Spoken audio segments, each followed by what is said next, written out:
अस्सलामु अलैकुम रहमतुल्लाहि व बरकातुहू। बिस्मिल्लाहिर्रहमानिर्रहीम। आज रजब का पहला जुमा है। कुरान की यह सूरत 3 बार पढ़ लेना। जो कोई कुरान की यह सूरत पढ़े उसके माँ बाप के गुनाह मिट जाते हैं। दूसरी बार पढ़ने से अज़ाबे कब्र मिट जाता है। तीसरी बार पढ़ने से जन्नत में सोने का महल बन जाता है। वह सूरह मुबारक यह है कि माह रजब का पहला जुमा है और यह दिन आम दिनों जैसा नहीं बल्कि रहमतों और बरकतों और कबूलियत दुआ का खास मौका है। रजबुल मुक़द्दस के महीने में अल्लाह ताला ने शहरुल हुरूम में शामिल फरमाया, ऐसा महीना जिसमें नेकी का अजर कई गुना बढ़ जाता है और गुनाहों से तौबा का दरवाज़ा गैर मामूली तौर पर खोल दिया जाता है। फिर रजब के इस बाबरकत महीने का पहला जुमा आ जाए तो यह वक्त अहले ईमान के लिए एक अजीम रूहानी तोहफा बन जाता है। यही वह घर है जब आसमानों के दरवाजे खुले होते हैं, फरिश्ते ज़मीन पर नाजिल होते हैं और बंदों की सच्ची इल्तिजाएं बारगाह इलाही में ख़ास तौर पर की जाती है। हम सब जानते हैं कि इंसान खताओं का पुतला है। जाने अनजाने में ऐसी गलतियां हो जाती है जिनका बोझ हमारे दिल, हमारे कब्र और हत्ता कि हमारे वालिदैन के नामे अमाल पर भी पड़ सकता है। ऐसे में अगर अल्लाह ताला कोई ऐसा अमल अता फरमाए जो माँ बाप के गुनाहों की माफ़ी, अज़ाबे कब्र से निजात और जन्नत में बुलंद दर्जात का ज़रिया बन जाए तो यह अल्लाह ताला का कितना बड़ा करम होगा। आज के इस मुबारक दिन में कुरान मजीद के एक ऐसी अजीम सूरत का जिक्र किया जा रहा है जिसमें सिर्फ 3 मरतबा पढ़ना है। जो शख्स रजब के पहले जुमा को इस सूरत को पहली मरतबा पढ़ लेता है, अल्लाह ताला उसके माँ बाप के गुनाहों को माफ़ फरमा देता है। वालिदैन जिन्हें हमें इस दुनिया में लाने और पालने और दुआओं में उठाए रखने में अपनी ज़िंदगी कुर्बान कर दी, अगर हमारे इस अमल से उनकी गुनाह मिट जाएं तो उससे बड़ी शहादत क्या होगी।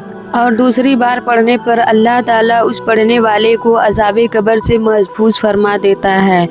कब्र की सख्ती और अंधेरे से यह सब चीज़ें हर इंसान के दिल को हिला देती है, लेकिन कुरान की यह एक सूरत कब्र को नूर से भर देती है। और जब यही सूरत तीसरी बार पढ़ी जाए तो अल्लाह ताला उस बंदे के लिए जन्नत में सोने का महल तैयार कर देता है। यह कोई मामूली वादा नहीं बल्कि इस रब का वादा है जिसने खजाने कभी ख़त्म नहीं होते। अल्लाह ताला छोटे से अमल में बड़ी बरकत रख देता है। रजब के पहले जुमा को यह सूरत पढ़ना महज अल्फाज का वर्स नहीं बल्कि ईमान की तजदीद, वालिदैन के लिए ऐसाले सवाब और अपनी आखिरत को संवारने का एक सुनहरी मौका है। अगर आज के दिन हमने इस अमल को अपनी ज़िंदगी का हिस्सा बना लिया तो मुमकिन है कि हमारी तकदीर की कई बंद दरवाजे हमेशा के लिए खुल जाएंगे। दिल को अल्लाह की तरफ मुतवज्जा करें। इखलास के साथ कुरान की इस अजीम सूरत को 3 मरतबा पढ़ें और अल्लाह की रहमत मुंतज़र है, क्योंकि वह अपने बंदों को कभी खाली हाथ नहीं लौटाता। इसीलिए अल्लाह ताला और उसके रसूल सल्लल्लाहु अलैहि वसल्लम ने बहुत से मौके पर वालिदैन के साथ नेकी करने और उनसे एहसान का हुक्म दिया है, जैसे कि अल्लाह ताला ने फरमाया, और तेरा परवरदिगार हुक्म दे चुका है कि तुम उसके सिवा किसी और की इबादत न करना और माँ बाप के साथ एहसान करना। अगर तेरा मौजूदगी में इनमें से एक या दोनों बुढ़ापे को पहुँच जाए तो उनके आगे उफ तक न कहना, उन्हें डांट फटकारना नहीं बल्कि साथ अदब एहतराम के साथ बातचीत करना और आजिज़ी मोहब्बत के साथ उनके सामने मौका ज़ाहिर करना और दुआ करते रहना कि मेरे और परवरदिगार उन पर वैसा ही रहम करेगा उन्होंने मेरे बचपन में मेरी परवरिश की है। अल्लाह ताला ने वालिदैन की नाफरमानी से मना फरमाया है और इसके अंजाम को सख्त और हलाकत खेज करार दिया, क्योंकि इसकी सज़ा आखिरत से पहले दुनिया में ही मिल जाती है। चुनांचे हज़रत अनस बिन मालिक रज़ियल्लाहु ताला अन्हु से रिवायत है कि नबी करीम सल्लल्लाहु अलैहि वसल्लम ने फरमाया, 2 गुनाह की सज़ा दुनिया में जल्दी मिल जाती है, जुल्म और वालिदैन की नाफरमानी। उसे इमाम हाकिम ने मुस्तदरक से रिवायत किया है कि कुरान करीम की آیت مبارکہ میں جہاں والدین سے حسن سلوک کا حکم دیا گیا ہے، وہاں اس نیکی کو صرف ان کی زندگی تک محدود نہیں کیا گیا بلکہ اس کا دائرہ ان کے وفات کے بعد بھی جاری رہتا ہے۔ لہٰذا اگر کسی کے والدین کی زندگی میں خدمت اور حسن سلوک کا حق ادا نہ ہو سکا ہو تو اسے چاہیے کہ وہ ان کی وفات کے بعد ان کے لیے نیکی کا اہتمام کرے۔ حضرت ابو سیدنا مالک بن ربیعہ سعدی سے روایت ہے کہ ہم نبی کریم صلی اللہ علیہ وسلم کی خدمت میں حاضر تھے۔ نبی سلیمان کا ایک حکم آیا اور عرض کیا، یا رسول اللہ، کیا والدین کی انتقال کے بعد بھی ان کے ساتھ حسن سلوک کا کوئی طریقہ باقی رہتا ہے جس کے ساتھ ان میں سے نیکی کر سکوں؟ تو آپ نے فرمایا، ہاں، ان کے لیے دعا کرنا، ان کے لیے استغفار کرنا، ان کے بعد اور ان کے وعدوں کو پورا کرنا اور ان کی دوستوں کی عزت کرنا۔ لہٰذا جس شخص نے والدین وفات پا چکے ہو اسے چاہیے کہ ان کے لیے کثرت سے دعا استغفار کرے، جیسا کہ اللہ تعالیٰ نے فرمایا، قُلْ رَبِّ ارْحَمْهُمَا كَمَا رَبَّيَانِي صَغِيرًا۔ ترجمہ، کہو اے میرے رب، ان دونوں پر رحم فرما جیسے انہوں نے بچپن میں میری پرورش کی۔ اور اس حدیث میں بھی ہے کہ جسے امام مسلم نے صحیح میں روایت کیا کہ رسول صلی اللہ علیہ وسلم نے فرمایا، جب انسان فوت ہو جاتا ہے تو اس کے تمام اعمال مفتوح ہو جاتے ہیں سوائے 3، اور ان میں سے ایک نیک اولاد ہے جو اس کے لیے دعا کرے۔ اسی طرح حضرت ابو ہریرہ رضی اللہ تعالیٰ عنہ سے روایت ہے کہ مرنے کے بعد کے درجات بلند کیا جاتا ہے تو وہ کہتا ہے کہ اے رب، یہ بلندی کہاں سے آئی؟ جواب دیا جاتا ہے کہ تیرے بیٹے نے تیرے لیے استغفار کیا۔ ہمارے آج کا وظیفہ بھی قرآن پاک کے ایک ایسی سورت کا وظیفہ ہے جو کوئی رجب کے پہلے جمعے کے دن یہ سورت 3 مرتبہ پڑھتا ہے اس کے ماں باپ کے گناہ مٹ جاتے ہیں، دوسری بار پڑھے گا تو اس کی قبر کے عذاب مٹ جائیں گے، تیسری بار پڑھے گا تو جنت کے دروازے کھل جائیں گے اور محل بن جاتا ہے۔ سورہ اخلاص ویسے تو قرآن کریم مکمل طور پر انسانیت کے لیے باعث ہدایت، رحمت اور شفاعت۔ قرآن مجید کی ہر آیت کی تلاوت باعث خیر و برکت ہے، اس کے ہر حرف میں 10 نیکیاں ملتی ہیں۔ اس سورت میں اللہ تعالیٰ کی بے شمار برکتیں، رحمتیں اور بے شمار عطاءات پوشیدہ ہے جو انسانوں کی دینی اور دنیاوی حالات اور معاملات کو بہتر بنانے اور سیدھا رکھنے میں مؤثر طاقت رکھتی ہے۔ لیکن افسوس کی بات یہ ہے کہ فضیلتوں، رحمتوں اور برکتوں سے بہت سے لوگ ناواقف ہیں۔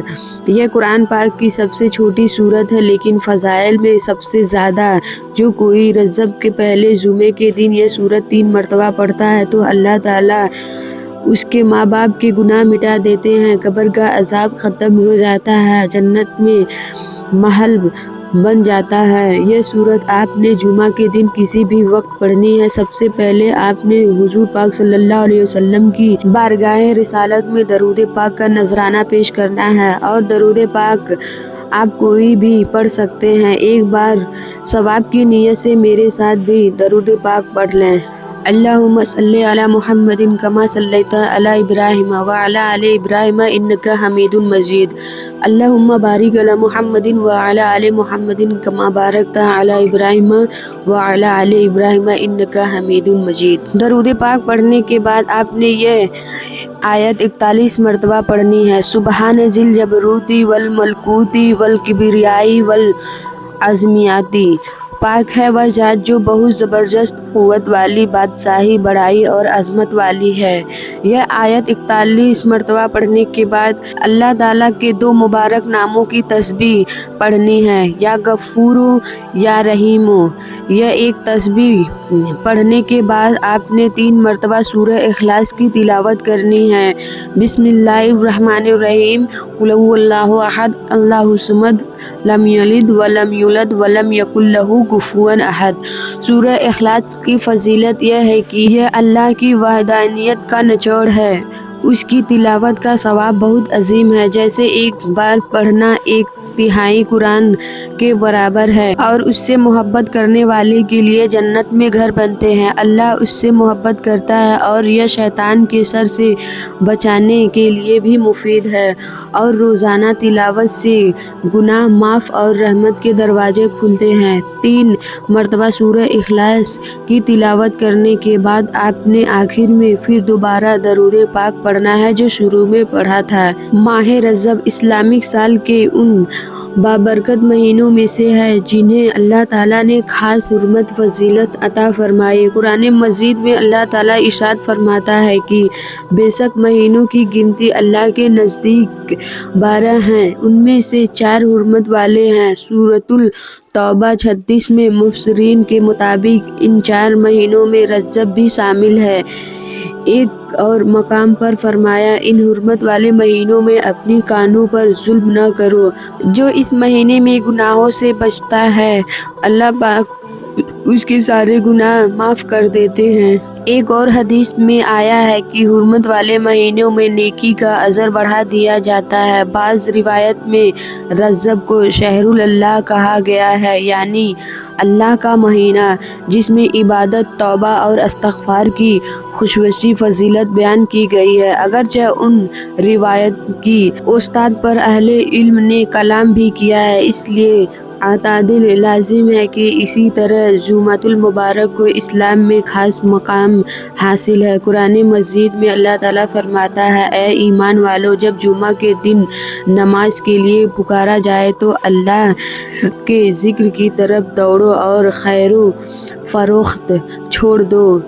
फिर फरमाया, और जब नमाज पूरी हो जाए तो ज़मीन में फैल जाओ और अल्लाह का फजल तलाश करो। अहदीस में जुमा को तमाम दिनों का सरदार फरमाया गया और यह भी फरमाया गया कि जुमा के दिन एक ऐसी घड़ी होती है जिसमें मांगी गई दुआ रद्द नहीं की जाती। आज रजब के पहले जुमे की इस बाबरकत साअत को गनीमत जाने।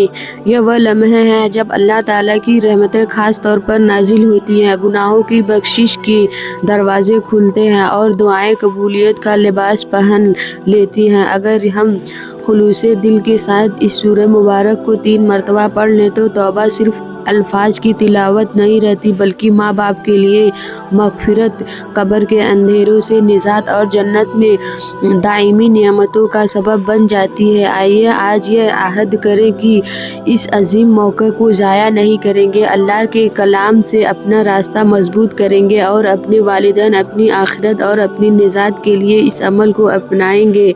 अल्लाह ताला हमें इस सूरह मुबारक की बरकत नसीब फरमाए और हमारे गुनाह को माफ़ करे, कब्र को जन्नत के बागों में से एक बाग बना दे और जन्नत में हमें वह मकाम अता फरमाए जिसका उसने वादा किया है। आमीन या रब्बुल आलमीन। आपसे गुजारिश है कि आपने रिज़्क में बरकत, वसीयत और खुशादगी के लिए अल्लाह ताला के 99 नामों में से कोई एक नाम लिख कर कमेंट ज़रूर करें, शेयर करें। अल्लाह ताला हमें सबका हामी व नाज़िर बनाए। आमीन। जज़ाकल्लाह।